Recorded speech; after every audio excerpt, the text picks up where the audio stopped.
주셨네요. 감사합니다. 말캉님 이야기 먼저 해볼게요. 들어볼게요. 하나님이 주시는 부활을 위해 십자가의 태도를 자연스럽게 택하게 되니까 결국 십자가를 통해 우리가 도달하게 되는 본질적 가치, 즉 부활이라는 소망을 떠올리는 것이 더 인간다운 삶의 지향점이 될 수 있다고 생각이 듭니다. 그래서 무엇이 더 중요한지에 대해 논의하는 것 자체가 의미 있다는 결론이 들었는데 그것은 인간이 무엇을 택해야 할지를 알아야 한다는 지점에서 오는 것 같아요. 그러니까 십자가와 부활이 어떤 것이 더 중요하냐, 무엇이 더 기독교를 정의하는 요소이냐라고 유대인이 물어본 것은 십자가라는 그러니까 기독교를 십자가라는 희생으로 정의할 것이냐 아니면 부활이라는 생명으로 정의할 것이냐 그걸 물어보려고 한 거죠. 그러니까 이 둘 중에서 무엇이 더 둘 다 필요한데 너는 뭘 더 중요하게 생각하느냐라는 것을 물어본 건 아니라고 봐요. 그러니까 기독교란 희생의 종교라고 해야 되느냐 아니면 생명의 종교라고 해야 되느냐라고 물어볼 때 그렇게 물어본 이유는 유대인 입장에서 희생과 생명이 즉 생명을 내려놓는 것과 생명을 얻는 것이 어떻게 연결이 되는지를 모르기 때문에 물어본 거죠. 그랬을 때 기독교인들이 그것에 대한 대답을 해주는 거죠. 왜 생명을 내려놓는 희생이 생명을 얻게 되는 부활과 필연적으로 연결되는 것인지를 대답해주는. 그러니까 이 부분을 제가 보기에는 말캉님이 오해하셨다고 봐요. 희생과 생명 중에 기독교는 뭘 더 중요하게 생각하느냐. 하나님은 둘 다 이야기하셨는데 우리가 그 둘 중에 뭘 더 중요하게 생각하시는지를 자꾸 따지려고 하는 것은 마치 월광같이 그렇게 느끼고 있는 것, 느끼신다고 보여지는데 그런 뜻으로 지금 우리가 하나님의 생각을 우리가 무한하신 하나님의 생각을 파악해서 하나님은 부활을 더 중요하게 여기시고 계셔. 그거를 알아야 돼. 이런 말을 하는 건 아니라고 봐요. 그러니까 그 부분에 대해서는 제가 보기에는 이 질문은 그렇게 접근하지 않으셨으면 좋겠어요. 근데 그 유대인의 질문이 아주 좋은 질문이고 재밌게도 많은 기독교인들도 같이 가지고 있는 질문인 거죠. 도대체 그리스도인들이 생명을 내려놓는, 즉 희생하고 사랑하는, 십자가를 지는 그런 것과 생명을 얻는, 영원한 생명을 얻는 그런 부활이 어떻게 연결이 되는 건지를 도저히 모르는 거죠.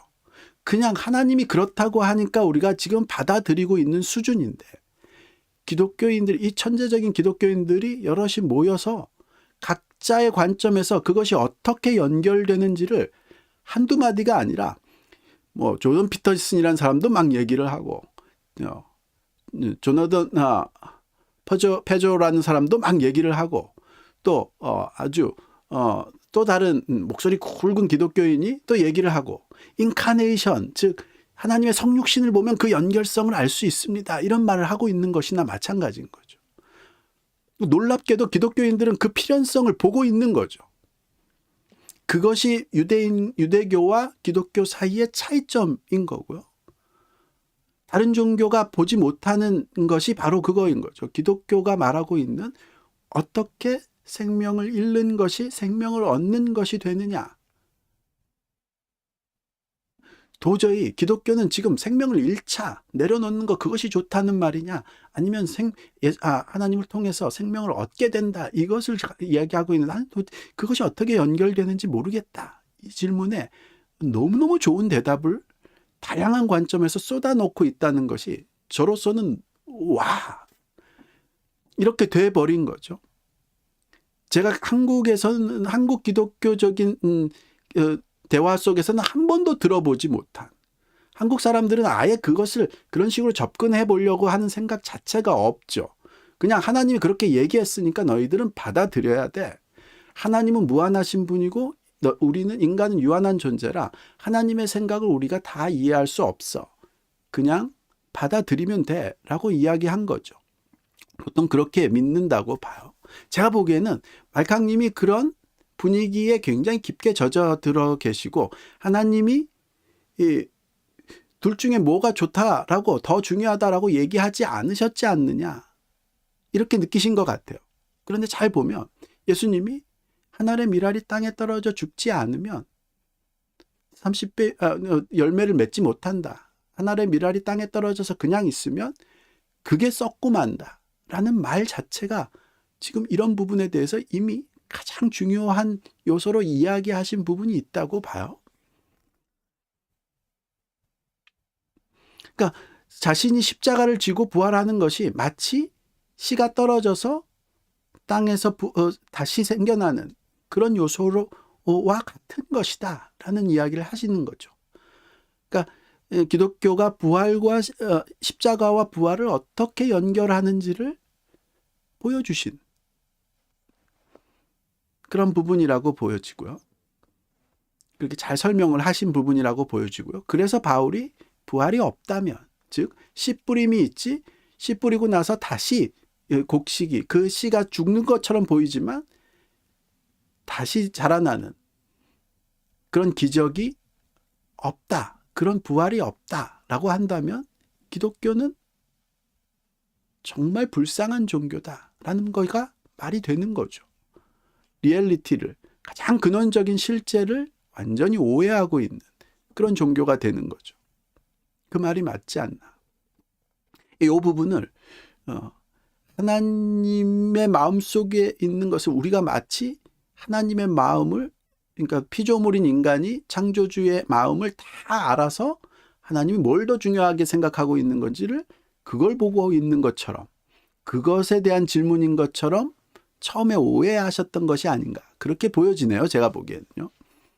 이 질문의 속성 자체가 그런 속성이 아닌 거죠. 하나님의 마음을 우리가 이해할 수 있다라는 뜻이라기보다는 가장 근원적인 실제, 즉 기독교의 속성이 무엇인지를 알고 싶다라는 질문으로 이해하셨으면은 좀 다르지 않았을까 이렇게 생각이 드네요.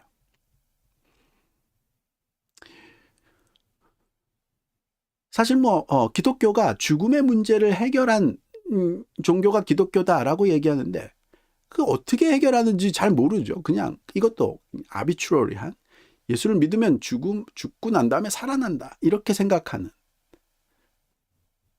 예수를 안 믿으면 죽고 나면 죽은 거로 끝난다, 예수를 믿으면 죽고 난 다음에 살아난다, 이게 기독교다라고 생각하는 뭔가 임의성을 받아들이는, 그냥 그렇다니까 받아들이는 그것이 해결이냐, 아무리 생각해도 그건 해결이 같지는 않잖아요.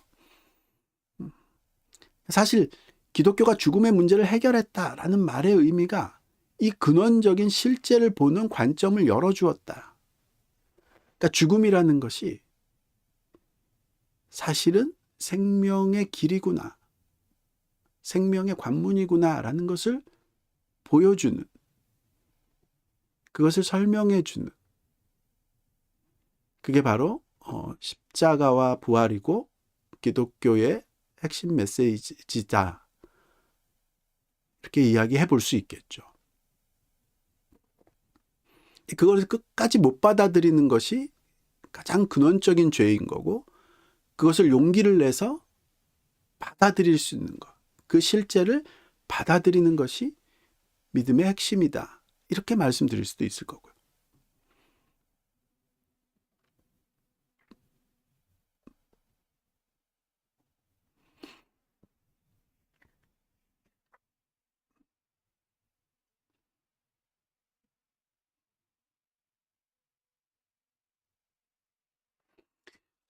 준이님이 들어와주셨네요. 감사합니다, 루클님. 예.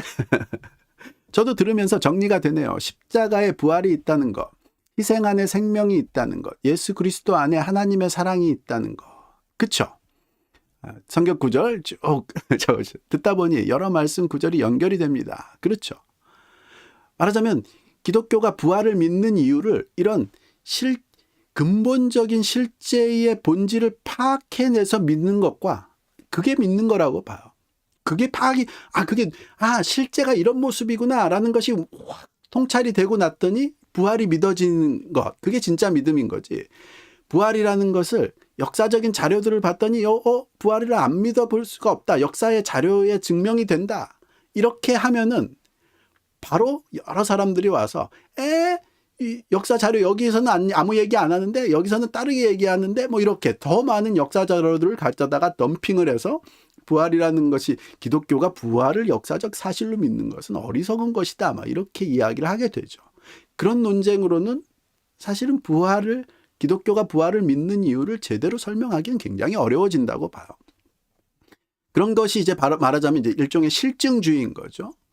역사적인 자료를 증거들을 가지고 이것이 진짜냐 아니냐 그런 실증주의적으로 자료 중심적으로 물질적인 자연적인 자료 중심 또는 증거 중심적으로 기독교가 실제임을 밝히기는 굉장히 어렵다.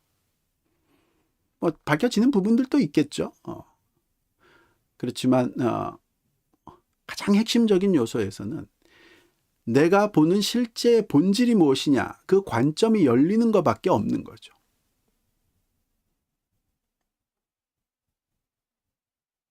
말캉님, 하나의 미랄이 떨어져 죽으면 수십 배의 결실이 맺힌다는 부분을 읽으면 인간이 진정으로 죽을 수 있다면 수없는 결실이 맺어진다는 점으로 해석이 되고 예수님께서 십자가 부활의 연결관계를 말씀해 주신 게 맞다는 생각이 드네요. 그렇죠. 재밌게도 맞아요. 그래서 예수님이 천국을 설명할 때 씨 뿌리는 자의 비유를 설명하신 거죠. 그러니까 우리가 씨 같은 존재여서 우리가 그 생명을 그 근원적인 실제를 믿음으로써 실제의 본질이 그것이다. 실제가 내가 죽으면 살아난다. 이게 실제인 거죠. 그것을 믿게 되는 것이 그런 마음밭이 되는 것이 믿음인 거죠. 근데 그걸 가로막는 씨가 죽지 못하도록 그냥 썩어 없어지도록 만드는 그런 요소가 있다. 가시덤불, 돌짝밭, 길가.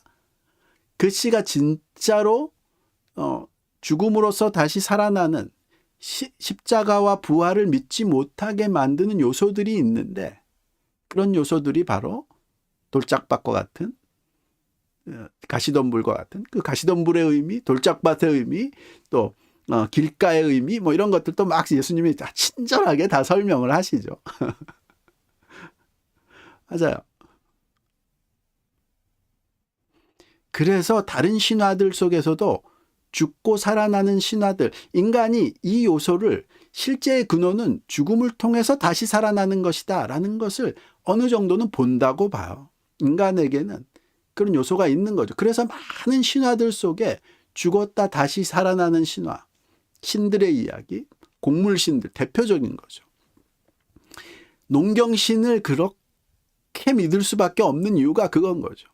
씨를 뿌리면 우리가 죽음을 각오하고 겨울에 씨를 모았다가 그거 안 먹으면 죽을 것 같은데 그 죽음을 넘고 실제로 가족을 희생하면서라도 그 씨를 모아서 봄에 뿌리고서 날 때까지 기다리면서 보릿고개를 또 넘어야 되고 하여튼 그 죽을 고비를 넘기면서 계속 그 일을 하는데 그 기적을 믿는 거죠. 씨가 떨어지면 그냥 썩어 없어지는 것이 아니라 다시 수백 배로 우리에게 돌려준다는 그 사실을 믿는 것.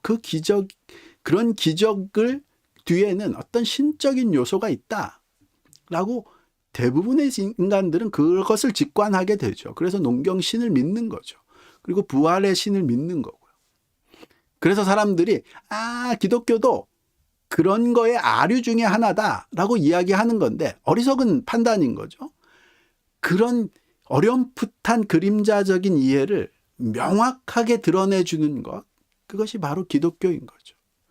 그 기적의 뒤편에 계신 하나님이 누구인가를 명확하게 보여주는 것이 바로 기독교인 거죠. 그것을 명확하게 보이시기 위해서 보이지 않는 하나님이 보이는 인간이 되셔서 실제로 어떤 일이 일어나는지를 십자가를 통해 보여주신 거죠. 그러니까 부활이 너무너무 믿어지는 거죠. 이제 그런 의미에서 제가 사랑새님이 이런 것들을 여기까지 다 공유를 하시는데 마지막에 그러니까 부활은 중요하지 않다. 이렇게 판단을 하게 되시는 거가 이상하게 느껴졌던 거죠. 근데 이제 이 이야기가 이제 공감이 되면서 사랑새님에게도 왜 기독교가 부활이 필연적이라고 이야기하는지를 느껴지셨다고 봐요.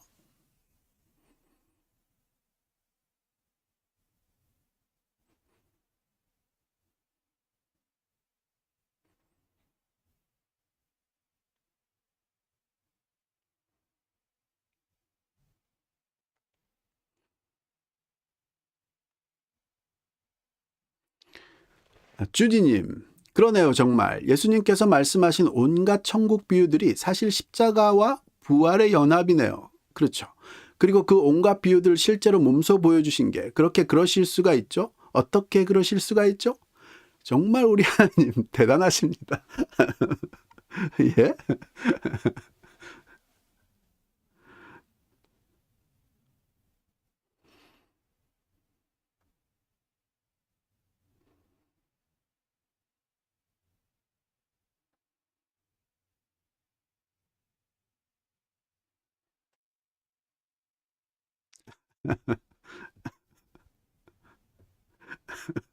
사랑, 사랑님도 박수를 쳐주셨네요. 예, 감사합니다.